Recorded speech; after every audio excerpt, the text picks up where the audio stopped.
শতরূপে সারদা বই থেকে পাঠ, বিষয় শ্রী শ্রী মা ও সাধিকা চতুষ্টয়।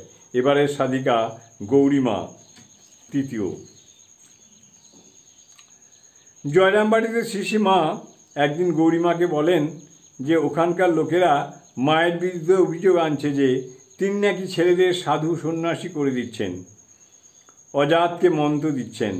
গৌরীমা উত্তর দিলেন, তোমার কাছে সন্ন্যাস পাওয়া তো মহাভাগ্যের কথা মা, আর জাতপাতের যিনি মালিক তার কাছে এলে জাত যাবে? কে বলে এমন কথা? আচ্ছা দেখছি আমি। সঙ্গে সঙ্গেই গৌরীমা সমাজপতিদের কাছে গিয়ে সিংহেনীর মতো তেজোদীপ্ত কণ্ঠে বললেন, তোদের মধ্যে কারা এমন কথা প্রচার করছো? তোমাদের মধ্যে কারা এমন কথা প্রচার করছো যে মা ঠাকুরের কাছে গেলে জাত যাবে? তিনি সামান্য নারী নন, তিনি বৈকুণ্ঠের লক্ষ্মী, জগতের কল্যাণে নারী দেহে অবতীর্ণা হয়েছেন। যে তাকে বুঝবে সে উদ্ধার পাবে। পরের দিনই সমালোচকরা মায়ের পা ধরে ক্ষমা ভিক্ষা করেন এবং তাঁর আশীর্বাদ লাভ করে ধন্য হন।